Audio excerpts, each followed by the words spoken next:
ভোর বাজে 4:33। আমি উঠে পড়েছি কারণ আমার হাজবেন্ড যাবে আজকে কলকাতায়। আস্তে আস্তে কি সুন্দর সকাল হচ্ছে দেখো বন্ধুরা।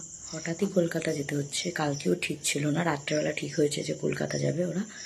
তো আমার হাজব্যান্ড একাই যাবে, আমি ভেবেছি একটু চা করে দেবো।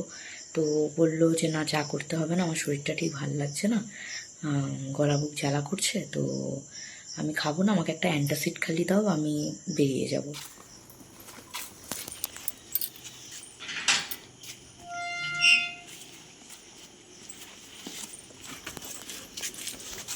সাবধান মতন যাবে।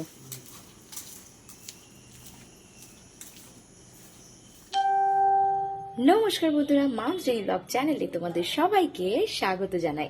আবার একটা নতুন দিনের নতুন ব্লগ নিয়ে চলে এসেছি আমি তোমাদের সামনে। লাইক, শেয়ার, সাবস্ক্রাইব করতে ভুলো না। তাহলে চলো আর দেরি না করে ব্লগটা শুরু করা যাক। Good morning. আজকে সকালবেলা তোমরা দেখতেই পেলে যে হঠাৎ করে কলকাতা যেতে হয়েছে আমার হাজবেন্ডকে। কেন সেটা আমি পরে বলছি তোমাদেরকে। আমি তখন উঠেছিলাম, ওঠার পর উনি যখন চলে যায় আমার শরীরটা এত খারাপ লাগছিল যে আমি শুয়ে পড়েছি। শুয়ে আমার আজকে উঠতে উঠতে 8:30 বেজে গেছে, এতটাই শরীর খারাপ হয়ে গেছিলো আমার। মানে শরীর খারাপ বলতে তো মাইগ্রেনের যন্ত্রণা, এতটা যন্ত্রণায় ভুগছিলাম যে ভালো লাগছিল না। মেন কথা একটু এই রোদ গরম বৃষ্টি এইগুলোতে মানে এতটা কষ্ট হচ্ছিল যে একদম আপ ডাউন হয়ে যাওয়াতে ওয়েদারটা আমারও শরীরটা খুব খারাপ হয়ে যায়। তো যাই হোক, আজকের দিনটা শুরু করা যাক। প্রথমেই সকালবেলা উঠে আমি গোপালকে তুলে নিয়েছি। আর বিছানা গোছানো, আমার একটা বিছানা গোছানো হয়েছে, দেখো আমার বিছানাটা গোছানো হয়েছে, তাও ওই দিকে জামা কাপড়গুলো পড়ে আছে, ওগুলো ঠিক করব। আর এদিকে আরেকটা বিছানা পড়ে রয়েছে, কারণ এখানে আমার শ্বশুর শাশুড়ি মারা শুন এতদিন শুচ্ছিল না, বৃষ্টি হচ্ছিল বলে। এবার যেহেতু এসি একটা করেই লাগানো আছে, তো ওনারাও আমাদের সঙ্গে শোন। বাবা, ম্যাগি খেয়ে তুমি কি করবে? এই তো নিয়েছি। ম্যাগি খেয়ে তুমি কি করবে? কি করবি? হ্যাঁ, খাওয়ার পর কি করবি? পড়বি না? ও পড়বি না? তাহলে একটা কাজ কর, তোকে একটু বোর্ডিং এ ঢুকিয়ে দিই, দেখবি এখানে টাইম মতন খাওয়া, টাইম মতন পড়া সব হবে। তো আমরা সবাই খেতে বসে গেছি, মাও খেতে বসেছে, এদিকে এদিকে আমিও খাবার নিয়ে বসেছি। শরীরটা একদম ভালো নেই, আগে খেয়ে নিয়ে ওষুধ খেয়ে তারপরে আবার কাজ স্টার্ট করতে হবে। কাজের বউ এখন পর্যন্ত আসেনি, এত টাইম হয়ে গেল, আমি জানি না আসবে কি আদৌ আসবে না। এবারে দেখা যাক, একটু ওয়েট করি তারপরে। তুমি একটু দেরি হয়ে গেলে আমাদের বুকের মধ্যে যেন ধুকপুকানি শুরু হয়ে যায়, যে কি অবস্থা। আমি তাই বলছিলাম যে আসছে, এখনো আসছে না। কিরে, দুধ নিয়েছিস? কি বলছে মা, এত দেরি কেন? ও ফ্রিজে রেখে দেবো। আমি উপরে চলে এসেছি, পুজো দিতে যাব, স্নান করব। কালকে তো কাছাকাছি বেশিরভাগটাই করে রেখেছিলাম, তাই আজকে সেরকম একটা কাচার কোনো সিনই নেই বলতে পারো।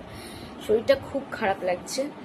আর আমার হাজব্যান্ড কলকাতায় গেছে, কারণ হচ্ছে তিনি যেহেতু একজন বিজনেসম্যান, তো তার দরকার পড়ে, তার অনেক প্রোডাক্টের দরকার পড়ে, যে প্রোডাক্টগুলো হয়তো ওয়েস্ট মেদিনীপুরে পাওয়া যায় না।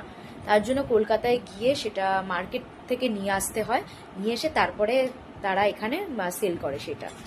তো তার জন্যই ও প্রায় 1 মাস পর গেল।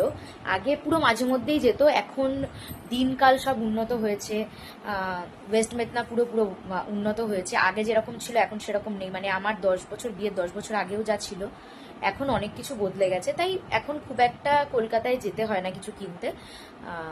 তো তার জন্যই এটা 1 মাস সরি আমার সাউন্ডটার জন্য, কারণ এটা আমার মেসেজ টোন, ওর জন্য হয়েছে এটা, তো কিছু মনে করবেন না। আর ওর জন্যই সকাল 4:30টার সময় উঠতে হয়েছে আমার। ওকে ও চলে যাওয়ার পরে তারপরে যে শুয়েছি, তারপরেই শরীরটা খারাপ হয়ে গেছে। তো যাই হোক, আমি স্নান করে আসি, তারপরে কথা বলি। আমার ছেলে স্পেসশিপ ড্রয়িং করছে, কারণ ও স্কুলের কম্পিটিশনে নাম দিয়েছে, তো এখানে স্পেসশিপ আঁকতে হবে। তো ওইটাই ও আঁকার চেষ্টা করছে, তখন থেকে সকালবেলা থেকে স্টার্ট হয়েছে, তো এখনো চালিয়ে যাচ্ছে। প্রথমে গোল আঁকলো, দেখছো গোলটা ভালো লাগছে না, লম্বাটা আঁকছে, লম্বাটাও ঠিক মতন করতে পারছে না, কিন্তু চেষ্টাও ছাড়ছে না, চেষ্টা করে চলেছে। ফাইনালি আমার ছেলের আঁকা হয়ে গেছে, তার স্পেসশিপ। অবশ্যই বলবেন কেমন হয়েছে, আমার ছেলে কেমন এঁকেছে। আর এদিকে আমিও স্নান করে চলে এসেছি, এখন পুজো দিতে বসবো। দেখো বন্ধুরা, আমার মা পুজো দিচ্ছে, দেখো এই যে গোপালকে এখন স্নান করাচ্ছে, এই যে শ্বশুরমশাই চলে এসেছেন মানে স্নান করে খেতে বসে হয়ে যাবে তাড়াতাড়ি। দাদু মুড়ি এনেছে আর ও মুড়ি পিঠে করে নিয়ে চলেছে। লোকে এবার আমাকে মারবে বুঝলি তো, যে বাচ্চাকে দিয়ে এত খাটাচ্ছ। হ্যাঁ, কারেন্টও চলে গেছে। কি দিয়ে ভাত খাবি আজকে বল? চিকেন না, তোকে শুধু ভাত দেওয়া হবে। শুধু ভাত না দিলে কামড়ে উঠবস। ও কান ধরে উঠবোস করাবে, যে শুধু ভাত দেবে তাকে কান ধরে উঠবোস করাবে।